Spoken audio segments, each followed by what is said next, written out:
and the downs, how you're feeling about where you guys are at this point. I think we're in a great spot. Somebody said that, this is the best 35-game start in the last 5 years or something like that. So I think that alone is something that we should be proud of, especially given the circumstances. So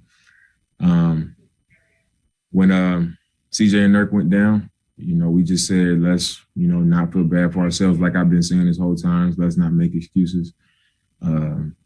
Let's show up and let's get the job done. Let's come together. Let's lean on each other and count on each other and find a way to get it done. And we did that, 21-14 going into the break. I don't think anybody will complain about it. I look back at some games and I'm thinking to myself, 23-12,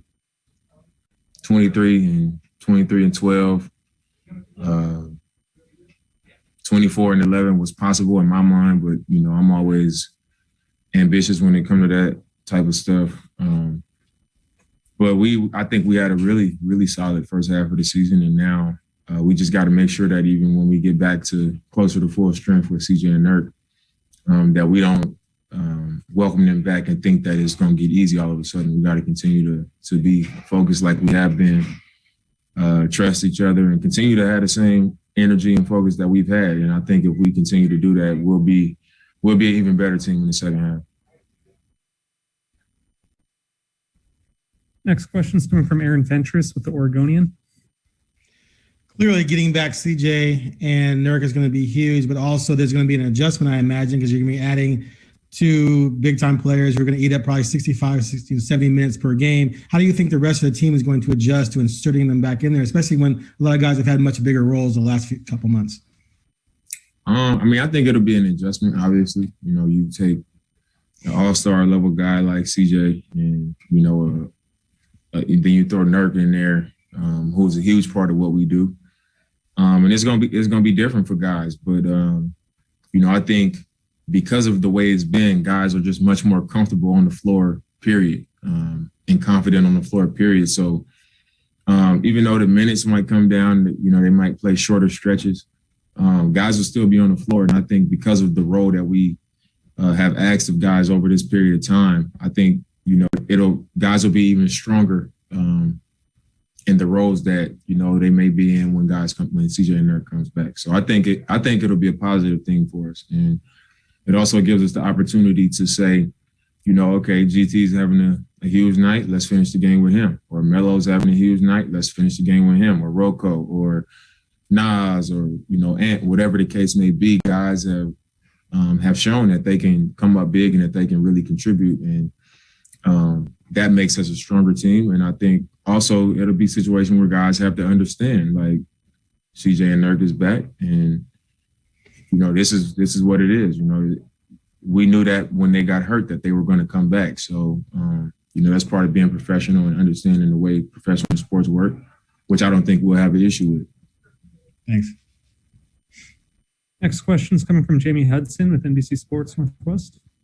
Dame, going back to tonight's game and what Ennis was able to give you guys, how do you describe how impactful he was tonight and how consistent he's been throughout this first half?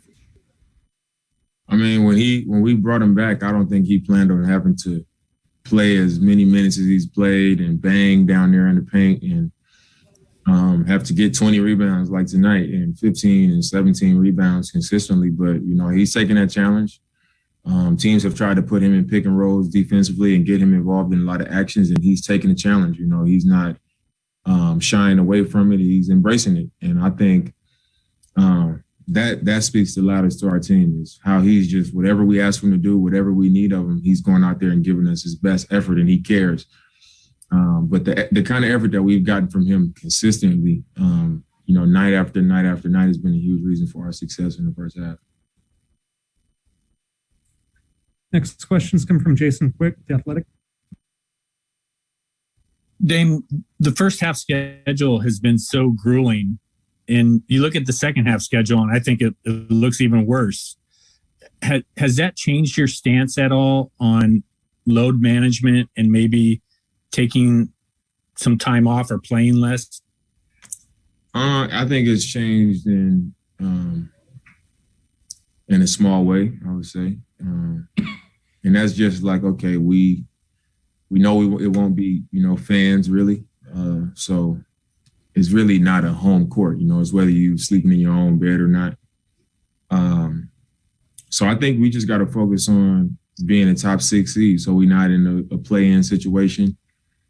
And once we are firm in that top 6, I think we should play that game of like, what team do we want to be matched up against when we get to the playoffs? And I think in that situation, I'll, if it's a back-to-back or something like that, I'll be smart. After the game tonight, CJ came up to me and was like, great first half, but in the second half, don't make me have to, come to your house and tell you you're not playing tonight, because like we got to be smart.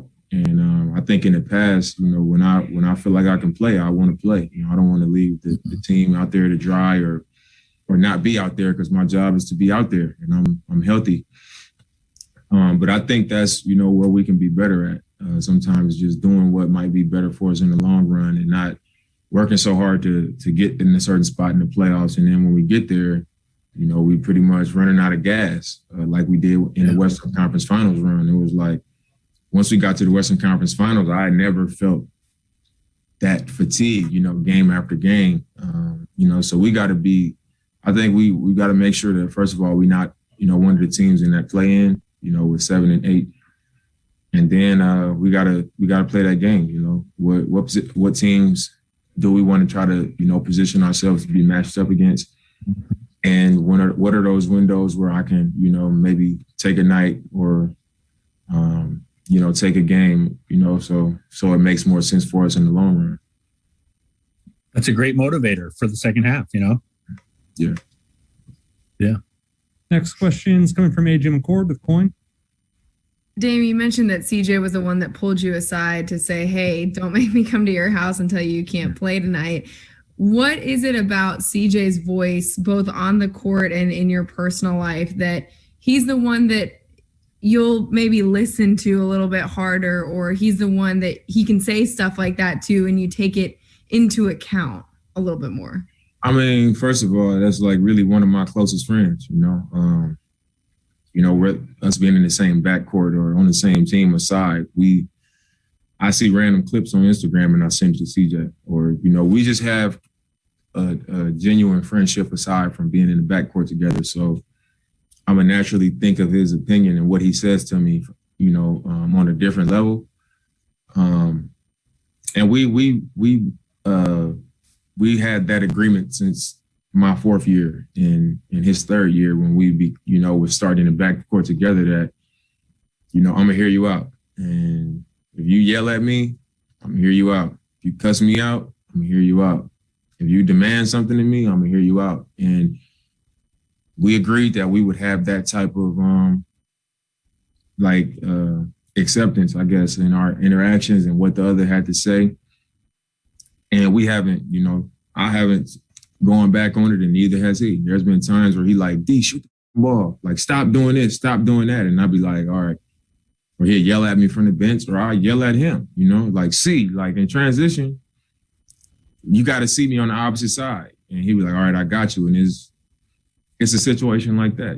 Tonight he was just like, don't make me, like, we talking about this now, but I know how you are. When the moment comes, you're going to be like, I'm playing. Like, earlier this season with the Clippers, we was down like 18 at the end of the 3rd quarter.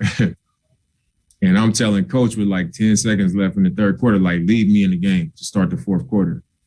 And the game was pretty much over. It seemed like, they was dominating us. And the end of the quarter come, and I was basically sitting there outside the huddle arguing with the coaches, like, to leave me in the game. And CJ walked up and he was just like, D, we talked about this. Sit down. Like, sit down. And I was just like, at first I was fighting it. But when he came over there and was like, it's over. Like, we got another game tomorrow. We had to go to Golden State. He was like, we still got 2 more games on this trip. Sit down. And I was like, all right, and we didn't play the 4th quarter. But it's that type of relationship, when he speaks, I hear him out. And when I speak, he hears me out. So the other thing, going into All-Star Weekend, Ant hasn't really told us if he's going to use you or not in his dunk contest, but he did say that he approached you about it and you were willing to do it as long as it's not too crazy. So what is too crazy to be used as a teammate in dunk contest? I just told him, like, don't try to jump over me because I'm 6'2". Like, that ain't go. That's not going to do nothing for you. Like, I was just like, man, be creative, like use this as an opportunity for you to like elevate yourself. People should know who he is. He's a young, super talented player. I told him like what it means for players and that play in Portland to be able to get onto these type of platforms. It don't happen often. I remember when I came to Portland, it was like LA was going to the All-Star game, but other than that, it was like people was excited, like, oh, you're going to the rookie sophomore game, you're doing skills. And it was like, I mean, people should be doing this all the time, but we don't get players on these stages, for our fans to be excited over and for us to like be seen, for just something like our uniform to be seen on that stage. And especially for him, a young rising star in the league, a guy with a lot of talent and a bright future. I just told him, like, make this about you.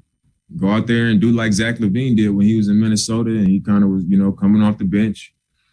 And, that's how people started to look at him like, okay, we know who this guy is. And then obviously he went on to put it together on the floor, and now he's an all-star level player. But like, go make a name for yourself, because people watch the dunk contest and they hold on to that stuff, The final questions coming from Casey Holdall of Trailblazers.com. Damian, and kind of in that same vein, what is your schedule like for All-Star Weekend? Are you leaving tomorrow? Do you leave Saturday? Are you taking your family? Are you doing a vacation afterwards? What's kind of your schedule for the next week? I'm gonna go Saturday, and I'm just gonna do the game on Sunday, and I'm going home. I'm coming back here. I was gonna do the 3-point shootout, but I got a lot of nagging stuff going on. So I don't think doing the 3-point shootout would have like hurt me even more. But I just want to keep it simple. I'm going by myself. I'm not taking my family or nobody with me. I just want to go play the game, get it over with, and get back. I didn't really have no true desire to, be taking pictures and having to wait and all that stuff for the events and all that. I just want to go do the game, and after the game, go home. So that's what I'm going to do.